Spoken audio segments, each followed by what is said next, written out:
Hoje estou aqui para comunicar que o Ocidente está enfrentando um perigo iminente. Está em perigo porque os defensores dos valores do Ocidente estão sendo cooptados por uma visão de mundo que leva ao socialismo e, consequentemente, à pobreza. Infelizmente, nas últimas décadas, motivados por alguns desejos bem intencionados de querer ajudar o próximo e outros pelo desejo de pertencer a uma casta privilegiada, os principais líderes do mundo ocidental abandonaram o modelo de liberdade por diferentes versões do que chamamos de coletivismo.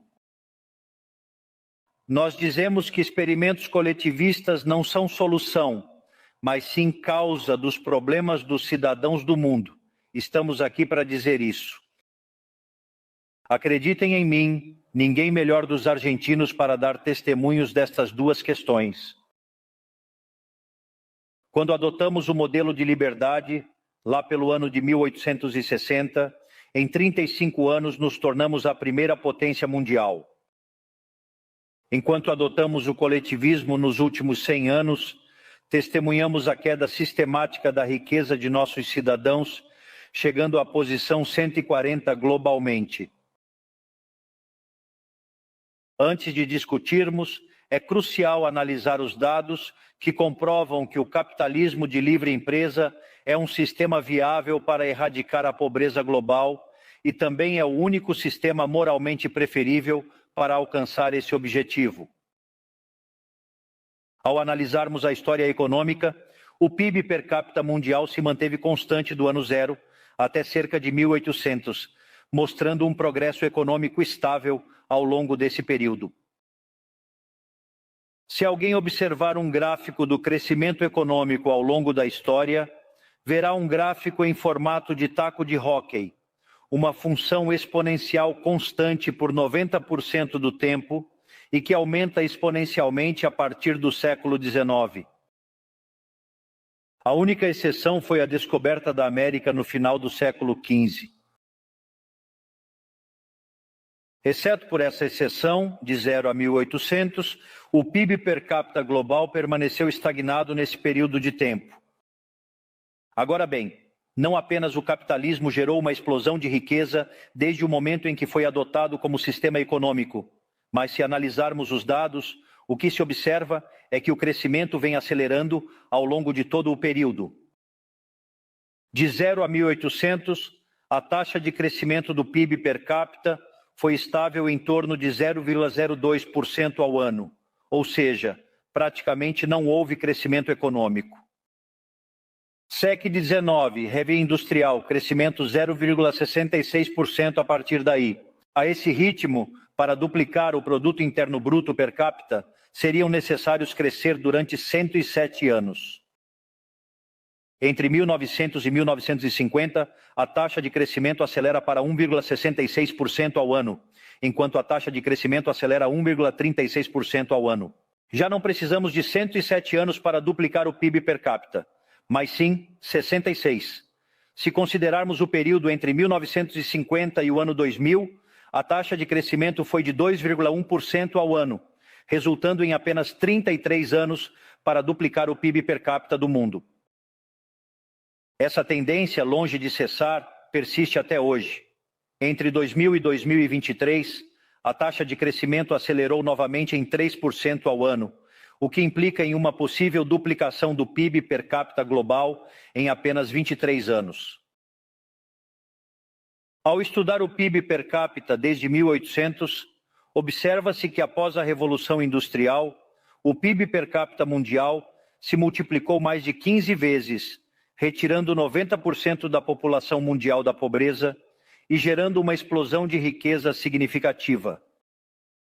Não devemos esquecer nunca que em 1800, cerca de 95% da população mundial vivia na extrema pobreza, enquanto esse número caiu para 5% em 2020, antes da pandemia.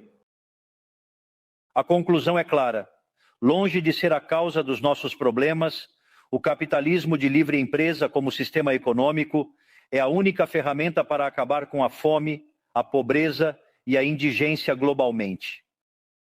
A evidência empírica é inquestionável. Por isso, como não há dúvida de que o capitalismo de livre mercado é superior em termos produtivos, a doxa de esquerda tem atacado o capitalismo por suas questões de moralidade, por ser, segundo eles, injusto. Dizem que o capitalismo é ruim porque é individualista e que o coletivismo é bom porque é altruísta com o próximo e, consequentemente, lutam pela justiça social. Esse conceito que se tornou moda no primeiro mundo, no meu país, é uma constante do discurso político há mais de 80 anos. A justiça social não é justa e não contribui para o bem-estar da sociedade. Ao contrário, é uma ideia injusta, pois é violenta. É injusto porque o Estado é financiado com impostos cobrados coercivamente. Alguém de nós pode dizer que paga impostos voluntariamente? O que significa que o Estado se financia através da coerção e que quanto maior a carga tributária, maior é a coerção, menor é a liberdade. Defensores da justiça social acreditam em distribuir a economia de forma mais equitativa para promover a justiça social. Mas esse bolo não é dado, é riqueza gerada no que, por exemplo, Israel Kirchner chama de descoberta de mercado. Se o bem ou serviço oferecido por uma empresa não é desejado, ela quebra a menos que se adapte ao que o mercado demanda. Se produzir um produto de boa qualidade a um preço atraente, terá sucesso e produzirá mais. Assim, o mercado é um processo de descoberta onde o capitalista encontra o caminho certo. Se o Estado pune o capitalista por ter sucesso e o bloqueia no processo de descoberta, destrói seus incentivos e as consequências são que ele vai produzir menos e o bolo será menor, causando prejuízo para a sociedade. O coletivismo, ao inibir tais processos de descoberta e dificultar a apropriação do que foi descoberto, amarra as mãos do empreendedor e o impede de produzir bens e serviços melhores a um preço melhor.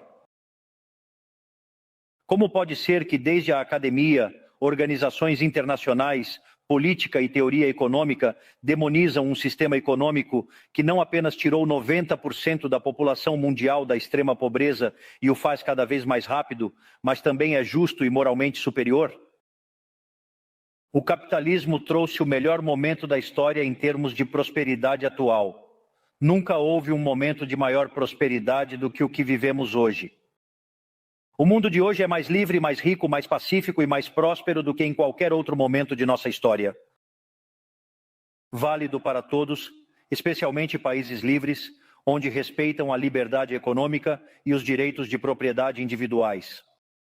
Países livres são 12 vezes mais ricos que os reprimidos. A distribuição dos países livres é melhor que 90% da população dos países reprimidos. Tem 25 vezes menos pobres no formato padrão e 50 vezes menos no formato extremo. E, além disso, cidadãos de países livres vivem 25% a mais que cidadãos de países reprimidos. Agora, para entender o que viemos defender, é importante definir o que estamos falando quando falamos de libertarianismo. Para defini-lo, retomo as palavras do maior prócer das ideias de liberdade da Argentina, o professor Alberto Venegas Lynch, filho, que diz que o libertarianismo é o respeito irrestrito ao projeto de vida do próximo, baseado no princípio de não agressão e na defesa do direito à vida, à liberdade e à propriedade, cujas instituições fundamentais são a propriedade privada, os mercados livres de intervenção estatal, a livre concorrência, a divisão do trabalho e a cooperação social, onde só se pode ser bem-sucedido servindo ao próximo com bens de melhor qualidade a um preço melhor. Dito de outra maneira, o capitalista, o empresário bem-sucedido, é um benfeitor social que, longe de se apropriar da riqueza alheia, contribui para o bem-estar geral. Em suma, um empresário bem-sucedido é um herói. Este é o modelo que estamos propondo para a Argentina do futuro. Um modelo baseado nos princípios fundamentais do libertarianismo, a defesa da vida, da liberdade e da propriedade. Agora, se o capitalismo de livre mercado e a liberdade econômica têm sido ferramentas extraordinárias para acabar com a pobreza no mundo e estamos vivendo hoje o melhor momento da história da humanidade, vale a pena perguntar por que digo então que o Ocidente está em perigo. Digo que o Ocidente está em perigo porque nos países onde deveríamos defender os valores do livre mercado, da propriedade privada e das demais instituições do libertarianismo, setores do establishment político e econômico estão minando os fundamentos do libertarianismo, abrindo as portas para o socialismo e nos condenando à pobreza, à miséria e à estagnação. O socialismo é sempre um fenômeno empobrecedor, falhando em todos os países onde foi tentado. Foi um fracasso econômico, foi um fracasso social, foi um fracasso cultural e também matou mais de 100 milhões de seres humanos. O problema do Ocidente hoje é enfrentar os defensores do socialismo empobrecedor, mesmo após a queda do muro e a evidência empírica esmagadora, além de nossos próprios líderes, pensadores e acadêmicos que, baseados em uma teoria equivocada, minam os fundamentos do sistema que trouxe a maior expansão de riqueza e prosperidade em nossa história. O referencial teórico que menciono é o da teoria econômica neoclássica, que acaba sendo funcional na intromissão do Estado, do socialismo e da degradação da sociedade. O problema dos neoclássicos é que, como o modelo do qual eles se apaixonaram não mapeia para a realidade, eles atribuem o erro à suposta falha de mercado, em vez de revisar as premissas de seu modelo. Sobre o texto de uma suposta falha de mercado, são introduzidas regulamentações que geram distorções no sistema de preços, impedindo o cálculo econômico e a poupança, o investimento e o crescimento. Este problema reside essencialmente no fato de que nem mesmo os economistas supostamente libertários compreendem o que é o mercado, pois se fosse compreendido, seria rapidamente visto que é impossível que exista algo como uma falha de mercado. O mercado não é apenas uma representação gráfica de oferta e demanda no gráfico. O mercado é um mecanismo de cooperação onde ocorre troca voluntária de propriedade. Assim, considerando essa definição, mencionar falha de mercado é uma contradição. Não existe falha de mercado. Se as transações forem voluntárias, o único contexto em que pode haver uma falha de mercado é se houver coerção. E o único com a capacidade de coagir de forma generalizada é o Estado, que tem o monopólio da violência. Consequentemente, se alguém considera que há uma falha de mercado, eu recomendaria que verifiquem se há intervenção estatal no meio. E se eles acharem que não há intervenção estatal no meio, sugiro que façam a análise novamente porque definitivamente está errado. As falhas de mercado não existem. Um exemplo das supostas falhas de mercado descritas pelos neoclássicos são as estruturas concentradas da economia. No entanto, sem funções que apresentem rendimentos crescentes em escala, cuja contrapartida são as estruturas concentradas da economia, não poderíamos explicar o crescimento econômico desde 1800 até os dias atuais. Olhem, incrível. Desde o ano de 1800 em diante, com a população se multiplicando mais de 8 ou 9 vezes, o produto per capita cresceu significativamente, aumentando mais de 15 vezes em relação ao seu valor inicial, o que é um crescimento impressionante. Ou seja, existem rendimentos crescentes. Isso levou a pobreza extrema de 95% para 5%. No entanto, essa presença de rendimentos crescentes implica em estruturas concentradas, o que seria chamado, por exemplo, de um monopólio. Como pode ser que algo que tenha gerado tanto bem-estar para a teoria neoclássica possa, na verdade, ser considerado uma falha de mercado? Economistas neoclássicos, pensem fora da caixa. Quando o modelo falha, não fiquem com raiva da realidade, fiquem com raiva do modelo e mudem-no. O dilema do modelo neoclássico é aperfeiçoar o mercado atacando suas falhas para melhorar seu funcionamento. Ao fazê-lo, abrem portas do socialismo e atentam contra crescimento econômico. Exemplo: regular monopólios, destruir seus lucros e destruir os retornos crescentes, automaticamente destruiria o crescimento econômico. Ao corrigir falhas de mercado por desconhecimento ou apego a modelos falidos, abrem-se portas ao socialismo e condena-se à pobreza. Cuidado ao corrigir supostas falhas sem entender o mercado, pois isso também pode levar à pobreza. No entanto, considerando a teoria de que a intervenção estatal é prejudicial e sua evidência empírica de fracasso inevitável, a solução coletivista propõe maior regulamentação, não liberdade. Isso leva a uma espiral de regulamentações, resultando em empobrecimento geral e dependência de um burocrata em escritório luxuoso para a vida de todos nós. Após o fracasso dos modelos coletivistas e os avanços do mundo livre, os socialistas foram forçados a mudar sua agenda.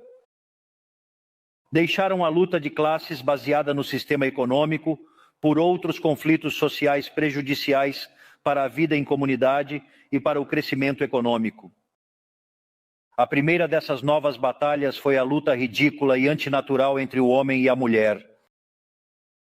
O libertarianismo já estabelece a igualdade entre os sexos.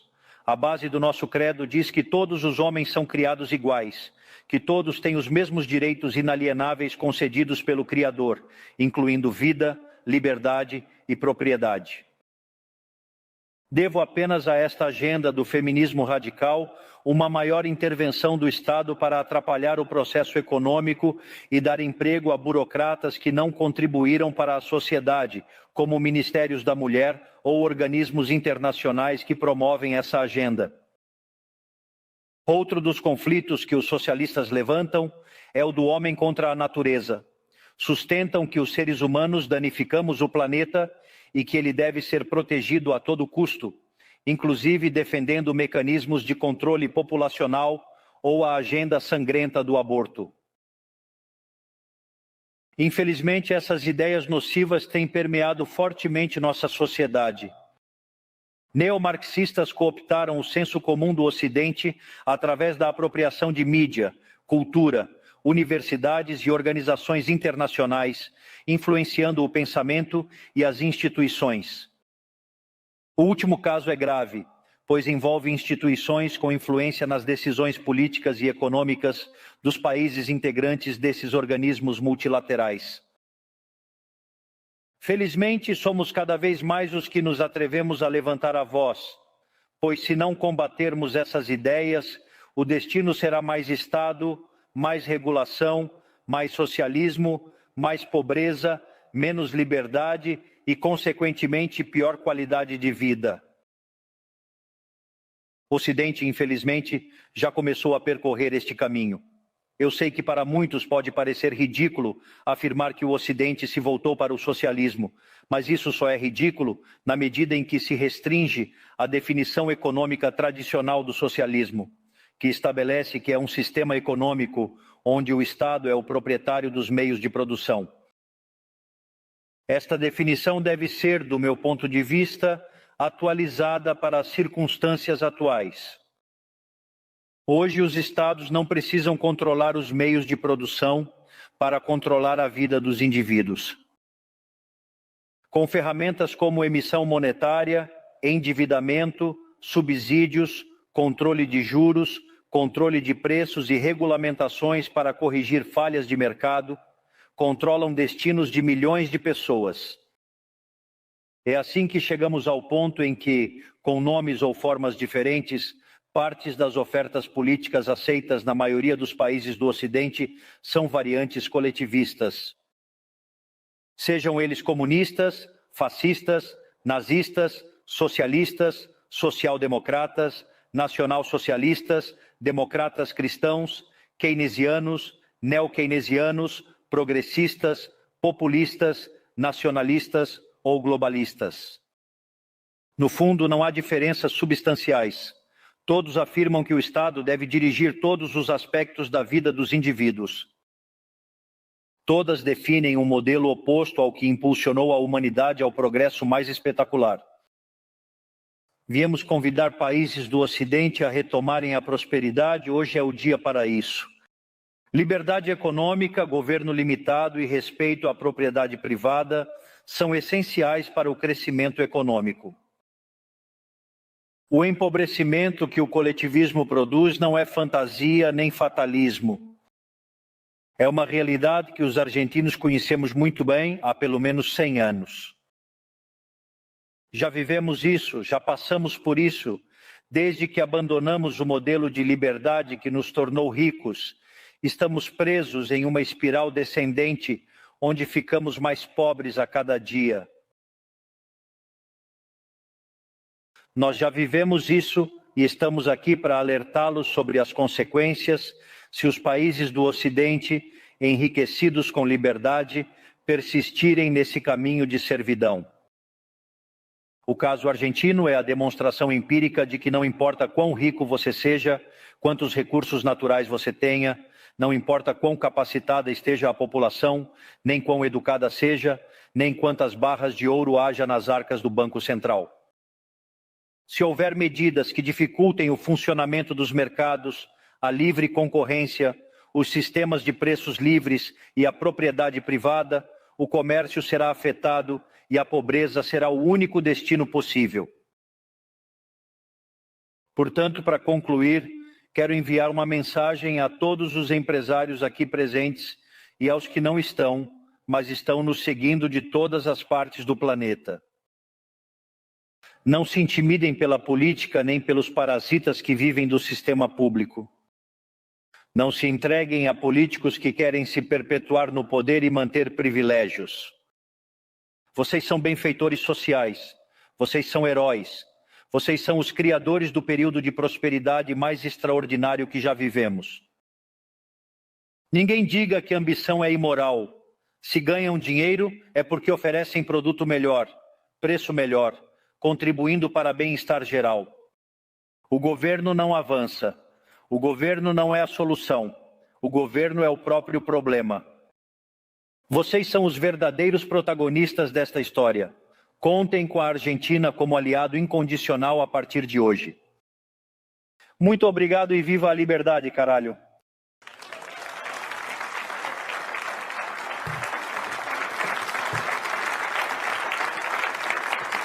Obrigado.